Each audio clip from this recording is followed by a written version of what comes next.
At Direct Service Garage Doors, we are your one-stop shop for all things garage door. From garage door repair and broken spring replacement to new garage doors and openers, we do it all. We're proud to be among the highest-rated local garage door companies in all of Central Arkansas. Our highly trained technicians are available 24 hours a day at no extra cost to you. So if you have an emergency, call us today, 501-244-3667, or visit our website at directserviceoverhead.com. Don't wait days. We'll fix it now.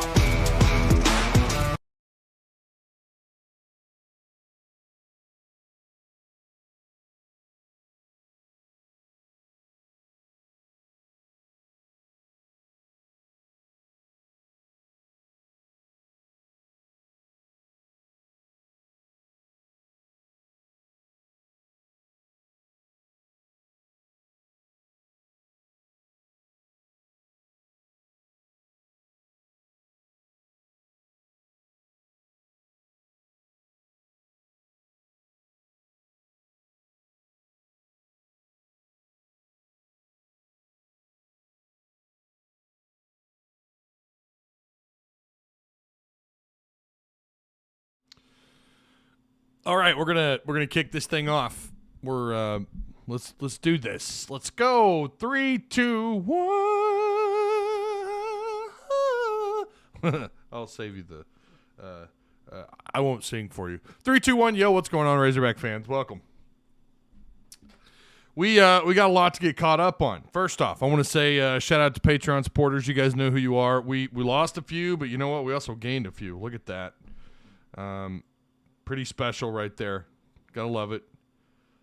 Gotta love it. Month of July was you know what? It was a great month because having one supporter over there is badass. Just having one supporter. Let alone the fact that we've been able to kind of maintain close to 40 supporters for a little bit now, close to, and have been at the number 40 at least once. I think we did a couple months ago. So, all right. Shout out to you guys, those of you who are here live in chat. Do me a favor, like, share, subscribe. You know the routine, a lot of you. William Richards, how's it going? Okay, I've never seen that before. You've got like a little emoji thing going on there with that. That's pretty slick. Thank you, William Richards. I appreciate that, man. Of course, these aren't possible without Travis Ford and the boys. You know who I'm talking about. Direct Service Overhead, the garage door company. They just do it all. As a matter of fact, they may be working on your boy's garage door here, hopefully sooner than later. They offer same-day services, emergency service 24/7, 365. That's right, all year round. Free estimates, quality parts, affordable outcomes, hundreds of 5-star reviews, better than best results. Give them a call today at 501-244-3667. Again, that's 501-244-3667. Fire your questions away, comments, anything you have, fire them away. If you're watching this after the fact, still, I mean, you guys know I'm typically pretty good about responding. I'm pretty good at responding to the comments. I want to say too, and again, I have talked with Travis about this a little while back. Our sponsor, Direct Service Overhead. This show will no longer have. That will not be a sponsor starting next month. Well, let me put it this way. Actually, we haven't really gotten in that far into talks. Maybe he does want to still be a sponsor over here. I don't know. He's going over to Hogville, okay? Direct Service Overhead is going to go to Hogville Net YouTube. If you haven't already, go subscribe. That thing has blown up. I'm going to tell you guys, when I took that over, it had 87 subscribers as of June. We're just now in the middle of August, and we're closing in on, I think, over, 500, 600 subs, something like that. It's blowing up, man. The content over there, it's not just me doing it. It's John, our photographer. It's Kevin McPherson. It's Otis Kirk. You know, Lanny for getting all this set up. The guy that runs Hogville Net actually owns it. All of us as a team are blowing that up. But anyways, this show will not have a sponsor. I'm not actively looking for a sponsor for this show. I was hoping I could get Open Door Cigar on board, and that's still, I think we're still in talks. Maybe I can convince them just to get me a box of cigars. I don't know. Anyways, the content's flowing over on Hogville.net YouTube. I'm going to try. My goal is to get you guys content here as well, where it's just more me, unfiltered. Hogville, probably going to be a little more filtered, right? I'm going to have people on. Still working on getting Dudley Dawson on as well. Oh, we got another super chat. Shahid Mustafa, what's up, man? Ty definitely has the best coverage on the tube. Thanks, Shahid. I appreciate that, man. Long-time guy right there. Mr. T-Dub wants to talk about Matt Landers. If you guys haven't been paying attention, he's been talking about Matt Landers for a minute. I got to give you credit. I have to give you credit, my man. Zazian on absurdity. Good, great, wonderful lat morning to you. Ty, you sexy bitch, he says. Appreciate that, man. Hogville is fire. Yeah, man, I'm having a lot of fun over there. Make sure you guys go check out hogville.net. It's all free, and the content that's over there it's by the best of the best. And I don't just say that. These are guys that I have read their stuff for years, and many of you probably have as well. Otis Kirk, Dudley Dawson, and Kevin McPherson. They sling it. They really are. They're really good. And I'm not putting anyone else down. Anyone else that charges to go onto their sites, hey, look, that's their structure, that's their format. It clearly works for them. But, boy, you get a lot of really good stuff from Hogville as well. Hearing all about Matt Landers. Yeah, we're going to talk a little bit about Matt Landers. Now, I know I always say this, but I have to be done by noon. So I'm going to try and speed this thing up. I'm starving. I haven't eaten yet. My kids are starving. They ate like a bowl of cereal at like 8 o'clock this morning, apparently, or shortly after their mother left for work. So they haven't eaten. I got to make this. We cannot go for the typical 60 minutes. I've got to be done at noon. I've got to try my best. Okay. I'm going to try my best to be done by noon. Let's kick this thing off. And again, I'm stressing all that to say about the Patreon stuff. Super chat and Patreon is going to be much appreciated because this channel, it's going to be hard to get sponsors when, I'm not pumping out as much content. Post-game shows are not happening here. They're happening on Hogville.net. You guys know this channel blew up because of those post-game shows. Absolutely. And so I'm carrying that with me over to Hogville. And hopefully along with a lot of you as well. I'm carrying all that momentum with me over to Hogville. So I need this site. I need this channel to be, Patreon's got to come through big. We're not doing Patreon over there. We're not doing Super Chat over there. That's going to be a completely different structure, okay? This is going to be heavily on Patreon. And we gained a new Patreon subscriber yesterday. So, all right, we're at the 10-minute mark. This is exactly where I wanted to be. Here we go. Start that fire. Kick the tires and light the fires, Big Daddy. Let's do this. How about Arkansas? Hold up. Let's start off with Treylon Burks. Let's start off with this lovely little conversation we've had about Treylon Burks for a hot minute. Treylon Burks is getting some, we all know he's been getting a lot of hate. Someone from A to Z Sports, who apparently gets to go to these practices with the Titans, he's in the know, okay? Treylon Burks is in the know, or this individual is in the know. His name is Sam Phelan, the guy that wrote this article yesterday. And again, it's A to Z Sports. I may share the article with you down in chat. But he starts this article off with the media is once again spreading misinformation and spinning negative narrative about Tennessee's first-round pick, Treylon Burks. Burks was mentioned on the NFL newsfeed for NBC Sports Edge, and the update given was completely misleading. Here's what it said in the article. Burks has gotten off to a bumpy start in his first NFL offseason, battling conditioning issues in the spring, and now lining up wrong and not running through his routes. He's been repping with Logan Woodside and Malik Willis units, while Robert Woods and Nick Westbrook and fellow rookie slot Kyle Phillips have mainly been repping with Ryan Tannehill's group, the ones. Burks is supposed to be the Titans' replacement for A.J. Brown, but he's got a long way to go, of course. Things can change quickly, and Burks' talent can vault him up the depth chart fast, but he's not looking like a player worthy of much more than a late round fantasy flyer at the moment. That's pretty harsh. That's really harsh. So this guy, Sam Phelan, is here to correct him. And then they said that the page that article was written on also had published some more incorrect tweets from a guy by the name of Mike Herndon. Mike Herndon, I mean, I'm not going to go into everything he said, but it wasn't positive. Treylon Burks is huge and does a good job using that size to his advantage. Made a spectacular leaping contested catch on a ball from Malik Willis down the left sideline, but Trey Avery did a nice job of forcing him out of bounds before he could tap his second foot. He said that Herndon, well, I'm just going to go ahead and read this whole thing. Why not? It's not a lot.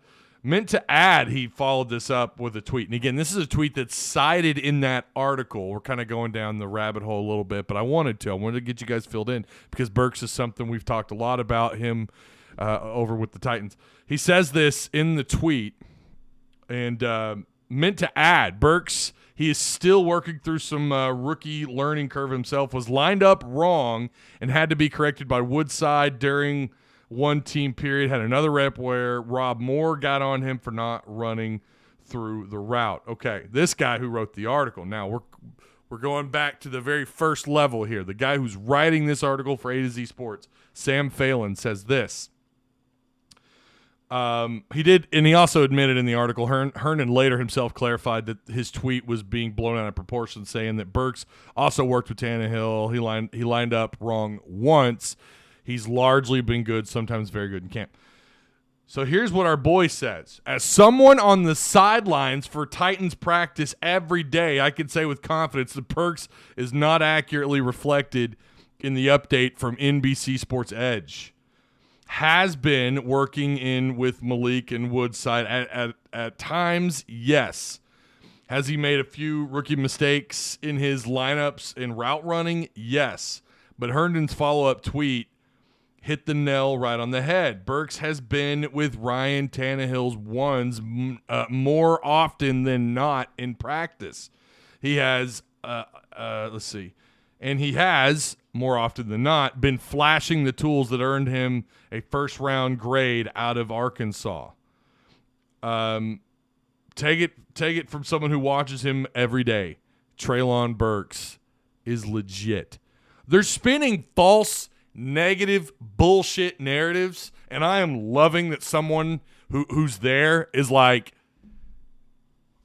yo, hold up, fam. You're spinning this wrong, bro. You're spinning this wrong, bro. Why don't you sit down and relax and let the guy who's there tell you what's really going on? He says he's fast, he's physical, and he's strong enough, has strong enough hands to make any catch through contact, which is something we saw often here. He's also very difficult to catch, or very difficult to tackle after the catch. Burks is not the most polished route runner on the field, but I don't believe he needs to be. And by the way, that was also something that was noticed here. He wasn't a polished route runner. That's not something he was. He could run all of the routes, but then you've got to be able to run them fluidly. With you need to be polished in that area. Our boy over at QB Spotlight could talk to you all about that. Not something he could do, but he could run any route on that tree in the veer and shoot in the RPO that Kendall Browse ran. I'm sure it'll be something similar in the NFL. He's going to be able to run just about anything you throw in front of him. How cleanly he runs those routes is something else, you know. So there you go. From a guy that's there who's telling him to just why don't you take a seat, young man? I've got this. I'm there. Oh, we had a super chat. I missed this. Mr. T-Dub. What's up, T-Dub? Ty, you have out in the grind and deserve all the success. Shahid is right. Best coverage. Oh, I appreciate that, man. By the way, for 12 Saturdays, y'all will be hearing the name Matt Landers a lot. Yeah, Mr. T-Dub he's been all over that. I appreciate the super chat, by the way. I hate autocorrect. Yeah, and not only that, you're probably on your phone, and if you're like me, I type really fast, but I've got fat thumbs. So it makes it really hard. As a Titans fan from before Treylon Burks, fans actually like our other wide receiver draft pick, Kyle Phillips, more than Treylon, which doesn't make a lot of sense. Well, I'll tell you why that is, because of negative narrative, Tony. I mean, that's not hard. That's pretty simple when you think about it. They're going to spin a negative narrative on Treylon Burks when all you hear is bad, and then you do have this guy who wrote this article yesterday. This was published yesterday, again, from A to Z Sports. You have him saying, like, look, I'm there. Unless I misread how he was putting that. He says in that article, take it from a guy who's there. Treylon Burks. Well, he says it right there. Take it from someone who watches him every day. Treylon Burks is legit. Yeah, I mean, here's a scenario that he throws out there. Just a few days ago during critical 1-minute drill simulation, Tannehill threw 2 balls to Burks in one-on-one coverage against Caleb Farley with the quote-unquote game on the line. That shows you the confidence his quarterback already has in him. So he's already targeting Treylon Burks in 1-minute drills. A rookie. And I know we're hearing that he ran with the 2s and 3s, and I think there was even I don't know if it was an official depth chart. I don't think it was. No, it couldn't have been an official depth chart. No, too early, too soon. But the belief is he's probably going to end up with the 2s and 3s. I think that was a camp depth chart is what that was. I don't think it was an official. I did see something like that out there, and you'll have to forgive me. I've been getting my ass kicked this week, going to camps and whatnot. Yeah. So, NBC Sports Edge got called out by someone who's actually there, so good for them. Good for A to Z Sports and this guy, Sam Phelan. If you find him on Twitter, give him a good pat on the back. Have you seen photos of Treylon? He looks like his arms have gotten even bigger. The photo they use here on the cover on the top is dude looks like he's a little shredded there. Titan beat writers were pissy about the trade, and they let it show in their articles. Yeah, you're absolutely right. All right, let's move on to what else we got here. ESPN puts out a top 50 newcomers list. This includes freshmen, but it's, from what I could tell, majority of this list is transfers, like Caleb Williams from USC, or transferred to USC from Oklahoma. Of course, that wasn't a big shock. They have him at number 1. I don't have a problem with that. Jordan Addison, which was probably one of the biggest shocks. Addison won the Blitnikoff Award as the country's best receiver last season. Oh, and now he's at USC. But that's not shocking that he's number 2 on that list. Number 3 was surprising. They have Jackson Dart. Now, I get it. He's from USC, highly recruited out of high school.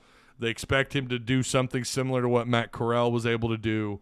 They put him at number 3. They have him as the number 3 overall newcomer. That's including freshmen, right? That's over Dylan Gabriel, who at least has some who's done some damage elsewhere. He went to Oklahoma from UCF, right? They're going to put Jackson Dart. Now, he has thrown. I'm not saying Jackson Dart has no experience. Jackson Dart, though, ahead of Dylan Gabriel, was a little bit surprising. And they also gave Ole Miss Zach Evans. So they have Ole Miss has 2 players on this list in the top 10. Evans, I mean, look, he might, I don't know. He might be good. I know he was good at TCU. I know there's a lot of huff around him. I just don't know that I would put him that high. I damn sure wouldn't put Jackson Dart at number 3. Of all these names listed, but probably the most egregious part is the fact that they left out Drew Sanders completely. They left Drew Sanders completely out of this. And when you think about Drew Sanders, 5-star prospect out of high school, didn't lose his job because of a lack of talent. Lost his job, very similar to the Felipe Franks situation, although not as severe as Felipe Franks' injury. Loses his job because he gets hurt. Another guy steps in who's a FON, who's a freak of nature. Drew Sanders loses that spot. He's been unbelievable all through spring camp. We all watched it. Dude was in on every play, and you talk about what this defense is designed to do. Now, that could change a little bit this year based on some stuff I'm going to tell you here in a little bit about the workload on the linebackers. Maybe that changes some this year. So we'll get into that discussion here in a minute. But the reputation that Barry Odom has, the reputation that Michael Schur is gaining as a young linebacker coach, and what the defense has churned out both, back-to-back years is high volume of tackles coming from linebackers and guys being put into an opportunity to possibly play at the next level, as we've seen. Bumper Pool's going to get his name called. He's going to get drafted. I'd be surprised if he wasn't. And I don't know if he would have this year or not. I don't know. But I think next year he's just another year under his belt. I think he's going to have moments. But Drew Sanders, I mean, you guys have seen film. I'm wondering if ESPN even bothered to look at his film, although I'm sure they're very well aware of who he is because he's a former Crimson Tide player. This is from Tom Van Haren at ESPN.com. Not putting Sanders on this list is, I don't know. I think it's kind of crazy. I personally, when I saw this list pop up, I thought, he'll be somewhere in the top 30 at least. And I just keep scrolling, and he's not on this list at all. And Otis Kirk pointed this out too on Twitter that he wasn't on there. Just crazy, just nuts. But yeah, most of the list is transfers. And by the way, this is, if you read the top of the article, it is absolutely talking about guys that are going to make an impact. We're not just doing this based on stars. The guy mentions impact players like twice in the article. The combination of transfers and high school prospects joining new teams helped coaches quickly transform rosters this offseason. Besides Addison Campbell, there are plenty of newcomers who will make an impact on their new teams. Here are the top 50 freshmen and transfers. So you just clearly, you know who Drew Sanders is, Tom. You know who he is. You're just unaware of the linebacker productivity and their activity in this defense. That's what you're unaware of here, because he could have an unbelievable year. Now, I don't want to hype him up to be a All-American at the position. Anything could happen. Like I said, there could be a change in the defense in 2022, which could impact his workload. But the guy's a former 5-star. He was big. He was great for Alabama, and now he's at Arkansas in a defense that puts an emphasis on linebacker play, big time. I don't know, man. You make it make sense, because it doesn't for me. All right, it's noon. Okay, let's go through this quickly. Razorback basketball. Kevin McPherson and I covered this on postgame. Remember, for anything basketball related, Kevin, it's all free, and Kevin's got you covered. Here's the points. This is what we got. This is the unofficial stats. Nick Smith, 17 points, 4 rebounds, 6 assists, and he had a steal. Kamani Johnson, 12 points, 8 rebounds, 4 assists. Trevon Brazil, who really turned some heads yesterday. Him and Ricky Council both. But he had 12 points, 3 rebounds, and a block. Ricky Council had 11 points, 6 rebounds. Barry Dunning, who quietly had a really good game, 10 points, 4 rebounds, and a block. Jordan Walsh, I thought he looked a little gassed at times. Someone messaged me asking me if I thought he was out of shape. I don't know. I would say not, but we also have to remember it's August. Like, they've still got a long ways to go before the season. But he had 9 points, 5 rebounds, 4 assists. He had 3 steals. Anthony Black, 8 points, 5 boards, 4 assists, 2 steals. And then the rest, you had the Mitchell brothers, Darian Ford with 4 points. Joseph Pinion was the only one who I think of the how many was it that scored? 1, 2, 3, 4, 5, 6, 7, 8, 9, 10, 11, 12. Of that bunch, he was 13th, right? Of the guys that actually, I guess, got to play. I thought I counted. Yeah, that's right. Okay, Joseph Pinion, he did play. We saw that. He had a really nice Pistol Pete pass. A little assist. He actually, that was the only assist he was given. I thought he had one other, but I think he was 0 for 2 outside shooting. 3-point offense. I don't know, guys. I'm hoping they find something before November. And then we know how this works, as Kevin McPherson pointed out. He still believes, you know what, come January, they're still going to be trying to flesh out the rotation. Hopefully they can get that part of their game. I always thought, even though they made it back-to-back Elite Eights, I always thought last year that might have been the thing that could have sent them over the top. Being able to stretch the floor on the offensive end. We know they could guard. You got guys like Devo and And, of course, Jalen Williams, who did their job defensively, and what kind of utility player Jalen Williams was. And Devo coming off the bench. Chris Likes had a couple of good moments late in the year coming off the bench. His minutes actually reduced, yet somehow his productivity on the floor didn't always shine on the stat sheet, but was honestly a nice piece to have on the floor. But they couldn't shoot. They couldn't stretch the floor out. They couldn't shoot from outside the perimeter. And I'm hoping they can get that fixed. This game doesn't do anything to bolster that. Against Valencia Select, this game did nothing to bolster that. Oh, they're going to be better. Really thought when these guys switched to zone, which they did do, they switched to zone in the second quarter. All of a sudden, Arkansas, they start out, I think Zimmerman said they were like 1 for 8. 1 for their first 8 against the zone. It completely slowed Arkansas down. Then they were able to kind of adjust. They saw a little bit of they saw some resistance from these guys, and that's what they need. Honestly, we can sit here and mock Auburn all we want for their loss. I guarantee you he learned more in that game than Arkansas learned in their game. I guarantee you. You know, we can mock and make fun of, and I'm not saying they played a loaded NBA star roster as some of their Auburn fans would lead you to believe, but I do think they probably learned more than we did. And I think if you ask Muss that, he would agree. And that might be a question I ask Kevin McPherson tomorrow. We're going to do a pregame show, no postgame, because I'm going to head on over to fall camp to day 6. They're full pads, by the way. All right. Let me get back over here. Let's read. Also love how Kiffin talks shit about the portal, but made half his roster from it. If you really want me to read, remember, if you really want me to read your comment, super chat, I will always read. Trey says, that guy, Prater for Cincinnati's dangerous tie, does he scare you against our defense? We'll get into Cincinnati talk game week. We're going to get into Cincinnati talk. I know what you're talking about, but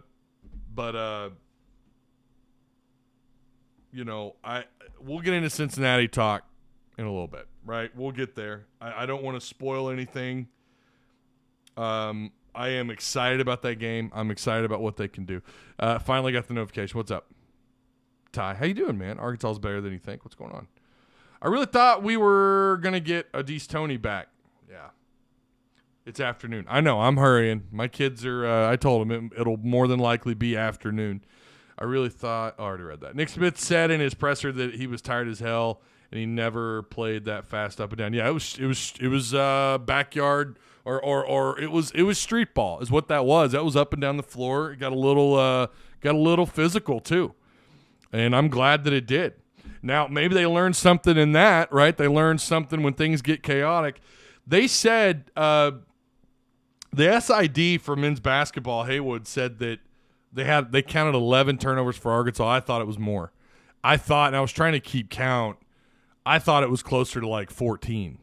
It was a lot of turnovers. It felt like a lot. And 11, I guarantee you, Musselman, you heard him in the presser that was only about 9 minutes long. He said he wasn't real thrilled with how they played on defense. And I don't remember if he went into the turnovers a lot, but if he's not complaining about it, then it's probably not something that he's too concerned about based on that game, right? Those guys had to slow themselves down. Did you see? And I noticed a play where Black was bringing the ball up the floor, and Black slowed everything down.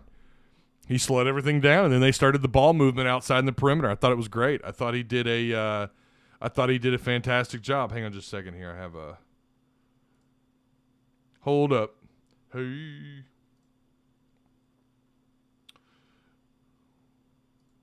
What are you doing? What are you doing? There it goes. Okay. All right. Only 2 more weeks. Yep, I agree. All right, let's move on to the next thing here. Let's get into fall camp. 5 days of fall camp. So I have been there. Oh, isn't it great? You're hearing from a guy who was there. You're hearing from a guy that was. I'm not having to source out. I'm not having to go. Oh well, you need to go to Otis. He's got you covered. Go to Dudley. He's got you covered. And you still should, by the way. Oh, go to these guys. They've got you covered. Oh, I'm reading so and so. No. and I'm not having to rely on other people. I'm not having to rely on other media folks. I can tell you what I saw, and so we can go from that. Most of the so we only get, when you walk in, you're given. They'll tell you 1 through 4, 1 through 3, which is the periods that they go through in practice. You get 1 through 3, 1 through 4, and they'll also tell you, okay, they're opening the gates to media at 2:50, right, on the practice field, on the outside practice field. That's not always accurate. So there have been a couple of days where I show up at 2:40 and they've already had the doors open for 5 or 10 minutes, and I miss out. But I've been through. I went to every practice except day 5. Now day 5 I was not there. Of course, Kevin McPherson and I did the basketball, the reaction to the game, the pre and post game to Arkansas overseas. I wasn't able to go yesterday. Like I said, I'm going to go on Thursday. Full pads, baby. They're off tomorrow. But this is, so let me go down here. Most of open to the media camp during one-on-ones, the defense, this is something that I noticed, they've been with a 4-man front. And this is what I was talking about earlier about Drew Sanders. They've been with a 4-man front. It's been what looks like a 4-2-5. Most of what I've seen. Now, is that by design, by Coach Sam Pittman? Odds are probably. But I think we're going to see more 4-man front. And we talked about this last time we were all here together, last time I was live. I feel like the 4-man front is going to be more prominent this year. I'm not saying they're going to line up every week that way. I think they can get just as much done out of the 4-2-5 as they can the 3-3-5. Or whatever combination of defense they want to use with the multiple fronts, with the guys in the box. Now that means that could cut into the linebackers' productivity, right? That could cut into their numbers a little bit, because instead of 3 guys just trying to open things up around the line of scrimmage, trying to gobble up double teams or whatever, trying to rely on maybe your one outside edge guy trying to get pressure on the quarterback, what we've seen them do for the last couple of years, where they really rely on the guys up front, those 3 guys up front to gobble up double teams, open up gaps for linebackers to shoot through. This could change that a little bit. You could also make the argument, well, they got 4 guys up front now. Now they're going to have more room to operate. They're going to have, offensive line's going to have to concentrate not on 3 guys but on 4 guys, and that's absolutely true. But I do think that a big reason why you've had so much linebacker productivity over the last couple of years is because of that, how they've lined up inside the box. And with a 4-man front, that could change. Quite a bit, or maybe not at all, but that is something to keep an eye on. So we have seen them mostly line up in a 4-man front. That's what the media has seen. That's what I've seen. Marcus Henderson and Turner, the nickel, who's might be in the mix by the time he gets back as far as someone who could rotate at the nickel spot. They were both in no contact in the green jerseys. I'm not sure what's going on with Dwight McLaughlin. He wasn't there. I don't know that anybody had any eyes on him yesterday. I don't know what's going on with him.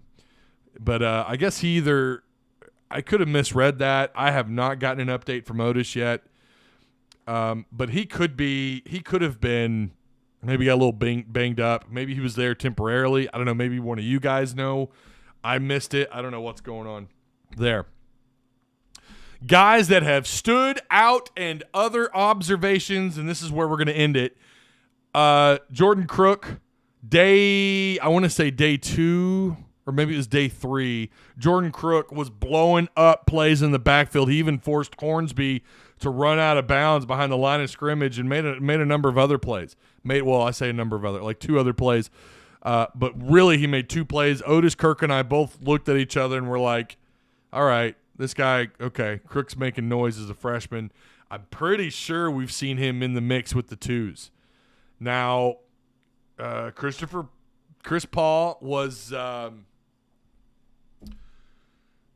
missed a day. I don't know what was going on with that. I think he might have been dealing with, it could have been, I don't know, could have been overexposure to the heat. I don't know. But he was back the next day, so I think he's fine. But Jordan Crook has definitely stepped up. And I watched them during I didn't get the name of the drill. I've never seen this drill. I definitely didn't do it in years ago, 20-plus years ago in high school. They have these giant lifesaver looking dummies, and they're supposed to like make contact with these dummies, and they, of course it rolls. I'll tell you, Drew Sanders and Crook were blowing those things up. I'm getting the vibe that you might see some more forced fumbles this year based on that contact. Now, I don't know. Maybe they're doing the same thing a year ago, but on how aggressive they were attacking those dummies, listen, I'm no stranger to hearing the sound of making contact with the dummies, right? With the sleds and everything. I'm no stranger to that. I know that sound. They were hitting them louder than others, and especially Sanders.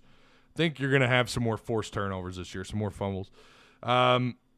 Jaden Wilson, day one, we did not catch who he burned, but he burned somebody off I think it might have been a fade route. This is right as we were walking in the building. Day one, my very first exposure to Razorback fall camp was watching Jaden Wilson have about 3 steps on whoever was covering him. The ball wasn't thrown, like it wasn't a straight up spiral. It looked a little wobbly, wasn't like it was on a rope, but it got there, and it nailed. It went right to the spot. It was like he hit it right on the nose, right into Wilson's hand, right into his hands. It was a good throw, good effort by him. Jaden Wilson, by the way, is like 6'3". So we're talking about the size these receivers have. We're not talking enough about guys like Jaden Wilson who are tall and also have speed behind them. And also it's pretty clear Jaden Hazelwood is the leader in the receiving room. And Malik Hornsby has not been in the wide receiver room. I tell you, it's so strange with Hornsby. You would think he would at least be in there every once in a while. Now, you also have to understand he's with the quarterbacks. He's still QB2, but he's not going into the wide receiver room, and I don't think he's been in there yet. I don't know, man. I don't know. But he's getting about, what did he get the other day, like 15 extra reps? So on top of working with the 2s, he's also working with the 1s. If I heard that right, working with the 1s, getting about 15 extra reps. Are you serious? And, yeah. This cat, Matt Landers, not only is he 6'5", I think he's a $185.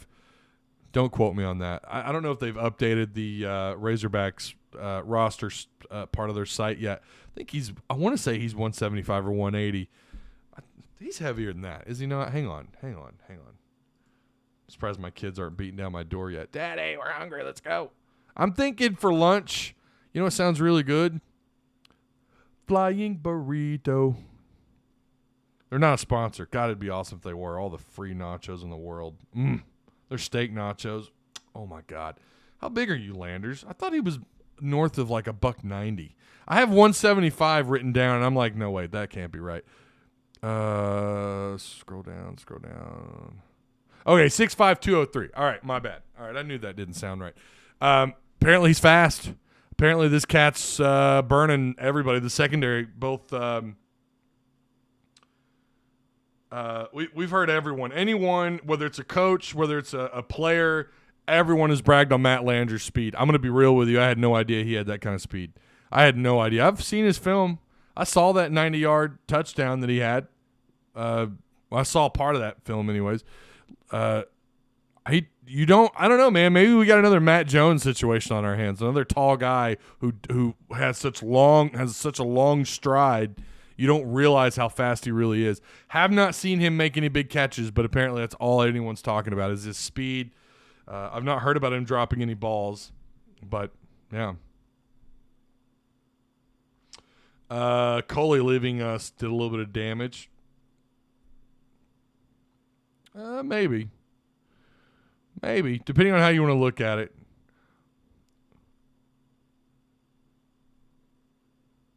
Pretty sure Hornsby was the one who threw the ball. Yeah, he was. It was Hornsby that threw the ball to Jaden. Did I say KJ? I'm sorry if I did. It was Hornsby. Tall, lengthy receiver with speed is dangerous. Yeah, and again, someone in Discord asked who would you compare him to. I have no idea.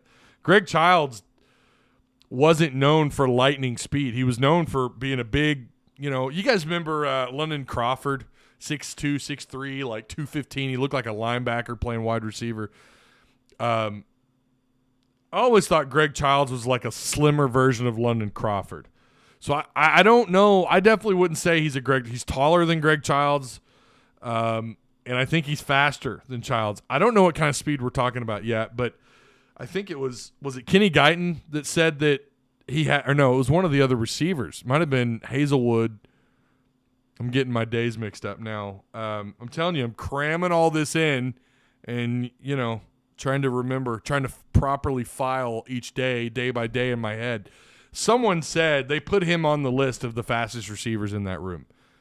That's saying a lot. That's saying a hell of a lot. To put Matt Landers in a room that we know has speed. Isaiah Centenia. Now, I don't know if they're factoring Malik Hornsby in there, but they left Malik Hornsby out of their top three. I think it was Landers,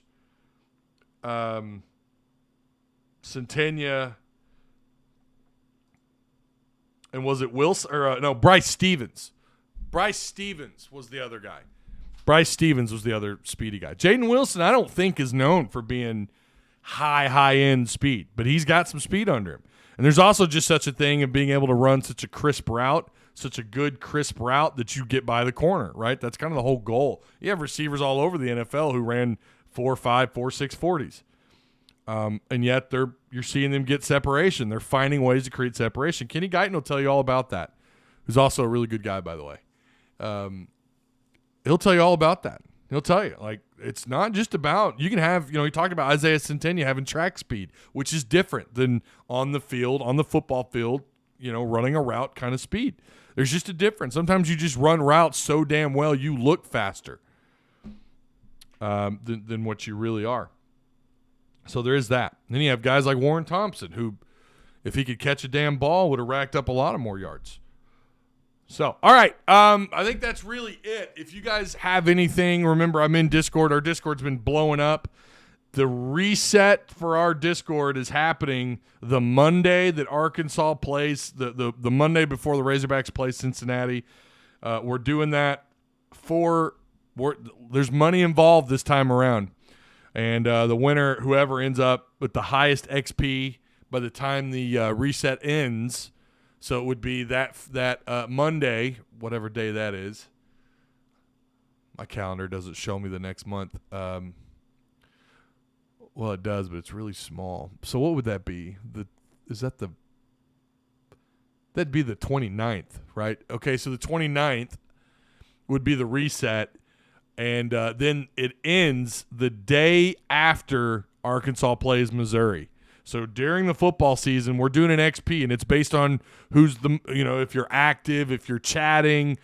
There's other ways of earning XP, but whoever wins, you're going to get $100, and it could be pretty much of your choice. But it might be narrowed down to PayPal and through maybe Amazon. Maybe an Amazon, I guess digital gift cards are a thing. I don't know.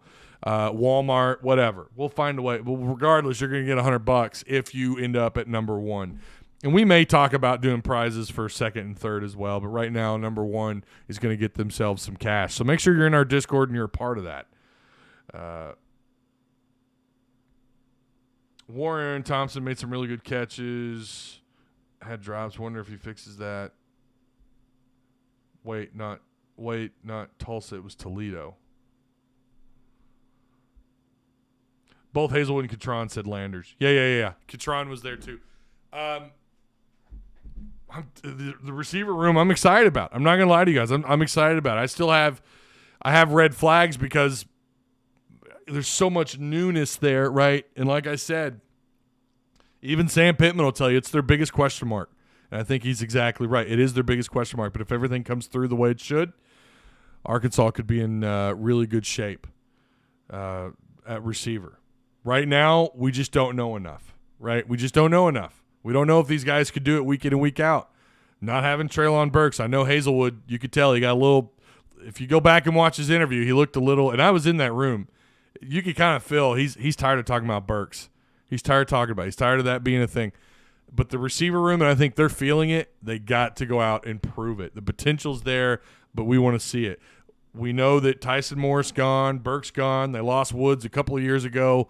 It seemed like the receiver room was set back a little bit. Now you've got Hazelwood. Now you've got Landers. Now you've got, they mentioned Samuel Bakke. They mentioned Quincy McAdoo. They mentioned Isaiah Centennia. Do the freshmen get in the mix a little bit? We'll see. And I'm hoping Thursday we get to see the receivers. That's really the only group I haven't been able to watch a lot of. And the quarterbacks.